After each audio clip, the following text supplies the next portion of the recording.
Do you often find yourself using the same words and phrases over and over again? As a non-native speaker myself, I know the struggle. You want to become advanced, but it seems like the more words you learn, the less you know, and you keep using the same basic words over and over again. If this sounds like you, then you've got to watch this entire video because today I will teach you the most common advanced adjectives that you can use in your daily communication. But listen up very carefully. If you really want to remember these words and start using them today, then you must watch carefully and give your own examples. The secret to remember them and have access to these words in real-life conversations is to practice them with your own example sentences. Ready? Let's go. The first basic word that we have today is kind. You're kind. Now, what are some advanced alternatives instead of kind? We can say generous. Generous? Generous. She's a very generous person and always donates a portion of her income to charity. We can also say compassionate. Is compassionate. Compassionate. He is such a compassionate doctor and always spends extra time answering all of our questions. The next one is my favorite. Thoughtful. Thoughtful. Thoughtful. Maria always brings thoughtful gifts to the entire family. She truly cares for everyone. And finally, we can also say warm-hearted. Her warm-hearted personality and welcoming smile put everyone at ease. The next overused word we have is very important. Very important. Now, what is something we can say instead? Critical. Critical. Critical.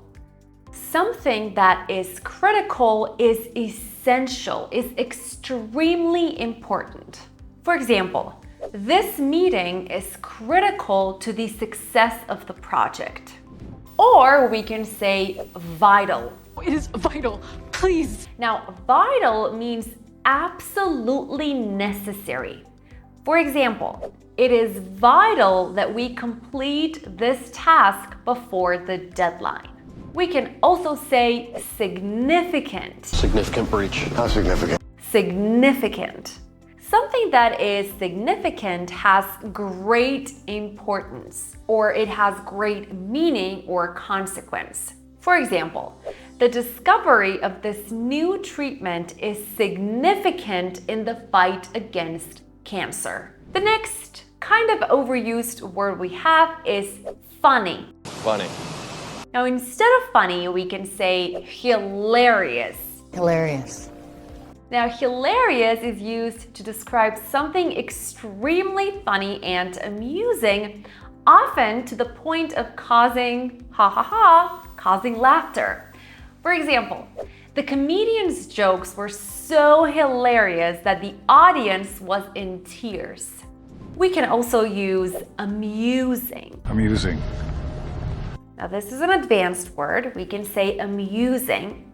Amusing is used to describe something that is both funny and enjoyable. So if something is amusing or someone is amusing, you laugh and you enjoy. For example, the book was filled with amusing anecdotes and humor. Or you can say comical. So comical. Comical. Now, this word is used to describe something that is funny or amusing, but in a silly way. This something is silly, or if someone is comical, they're silly.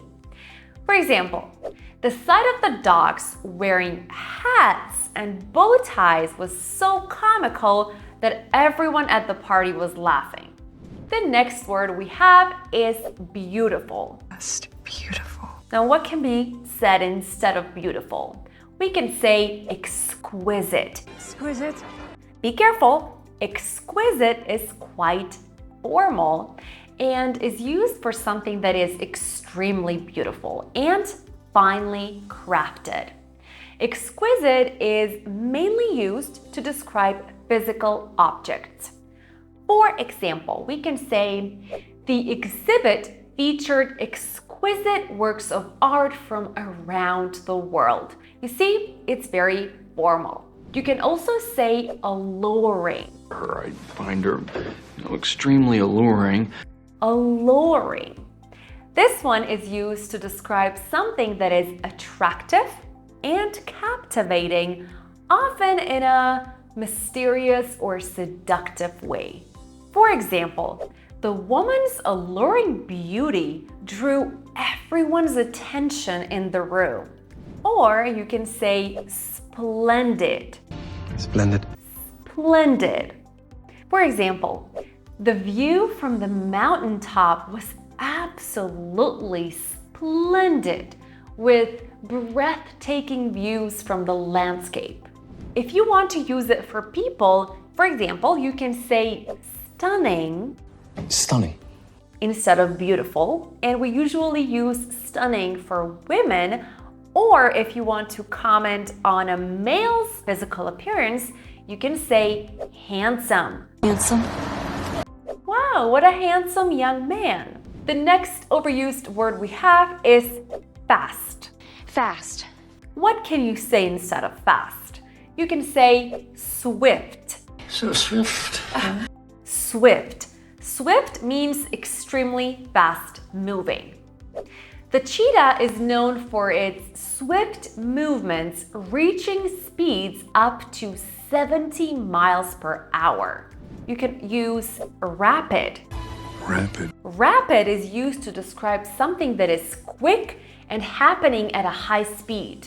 We can say, my personal brand experienced rapid growth. I went from 1,000 to 1 million followers within 2 months on Instagram. By the way, this is true. Brisk. That's brisk. Brisk. Brisk is quick and lively, filled with energy and enthusiasm. For example, we can say, the brisk piece of music had everyone up and dancing. The next word we have is very hot. It's very hot. Okay, what is something else we can say? We can say scorching. No scorching sun. Scorching means extremely hot, often to the point of causing burning. It's scorching outside today. Bring a hat and sunscreen if you don't want to burn in the sun. You can also say boiling. Boiling. Boiling. Now this one is mostly used for very hot liquids, or informally, native speakers use it to say that the weather is extremely hot. I can't believe how boiling it is outside today. I feel like I'm melting in the heat. Or you can also use sweltering. Good Lord, it is sweltering in here. Sweltering means very hot, but also very humid, and kind of the air feels heavy. Oh, it's so sweltering in here, I can barely breathe. The next word we have is nice. Nice. You are nice. That's nice. Kind of overused. What else can we say?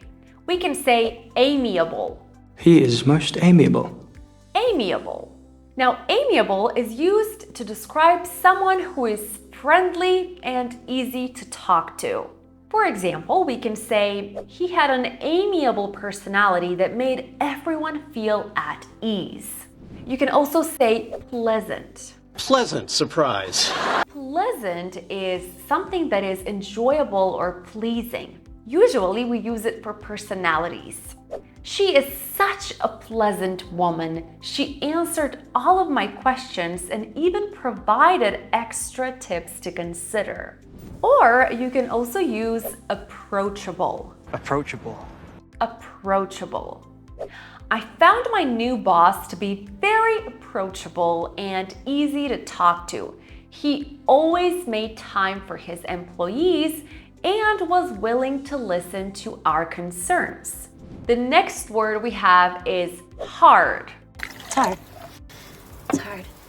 What can we say instead of hard? Something comes to mind? Yes, challenging. Challenging. Now, challenging is an obstacle that requires a lot of effort to overcome. For example, being a mom to twins can be challenging, but it is also the most rewarding experience ever. You can also say strenuous. It's very strenuous work. The job of a professional athlete is quite strenuous and requires daily training and intense competition. Or you can say daunting. That's not daunting at all. Daunting. Now, daunting is something overwhelming due to its difficulty. It's quite strong. For example, learning complex grammar structures in English can be daunting. But with determination and dedication, it can be accomplished. The next overused word we have is smart. Smart. Now, what can we say instead of smart? We can say bright. You're attractive, you're witty, you're bright. Bright. Bright means somebody who is quick-witted and very intelligent. For example, his bright ideas and analysis impressed her classmates and the teachers. You can also say sharp. You're sharp, you're beautiful. Sharp. This adjective describes someone who is mentally quick and perceptive. The detective's sharp intuition and attention to detail helped her solve this case quickly. You can also say knowledgeable. Knowledgeable. Knowledgeable. The tour guide was very knowledgeable about the history and culture of the city and was able to answer all of the tourists' questions. Now that we've covered the most basic words and learned some alternatives, I have prepared some bonus phrases that we are often overusing. And today I will give you some amazing alternatives, so get ready and practice with me. The first one is nice to meet you. Nice to meet you. While there's nothing wrong with this phrase, it's good to spice it up a little bit. You can say, it's a pleasure to meet you. It's a pleasure to meet you. It's a pleasure to meet you. Or you can say, delighted to meet you. Personally, this one's my favorite. Delighted to meet you. Mrs. Adams, delighted to meet you. Or you can say, it's an honor to meet you. It's an honor to meet you. Or if someone says, pleased to meet you, you can say, the honor is mine. The honor is mine. The honor is mine. The next one is see you later. See you later. See you later. What else can you say instead of see you later? Informally, you can say catch you later. Catch you later. Catch you later. And the one phrase that I've heard in the United States people use a lot is have a good one. Have a good one. Have a good one, meaning have a good day, have a great day, see you later, have a good one. Or you can also say take care. Take care. Simple and nice. Take care. The next one is that's cool. That's cool. Instead of that's cool, we can say that's impressive. That's impressive. Or that's superb. That's superb. It was superb. Or you can also use that's remarkable. That's remarkable. The next one is I am very busy. And I'm very busy. Now, let's spice it up. Instead of I am very busy, you can say I'm tied up with a project. I'm tied up with a project. I'm tied up. Or you can say I'm swamped with work. Totally swamped. I am swamped with work. Or you can say my schedule is jam-packed at the moment. jam-packed. The next one is, can you help me? Can you help me? Now, if we want to make it less direct and more polite, we can say, could you lend me a hand? Could you lend me a hand? Or you can say, I could use some help. Could you assist me, please? I could use some help. Or, can I count on you with this? Michael, can I count on you? And that's it. Come back to this video at any time to repeat and practice these words and expressions with me. Now, if you've enjoyed this video, I invite you to watch this one next and learn the 30 most common advanced phrases in English that will take you from intermediate to advanced level in English. I'll leave the link in the description box below. And finally, if you've stayed until the end and still haven't subscribed to my channel, hit that subscribe button and give this video a like to support my work. Until next week, don't forget to stay Zen, and I'll see you then. Bye!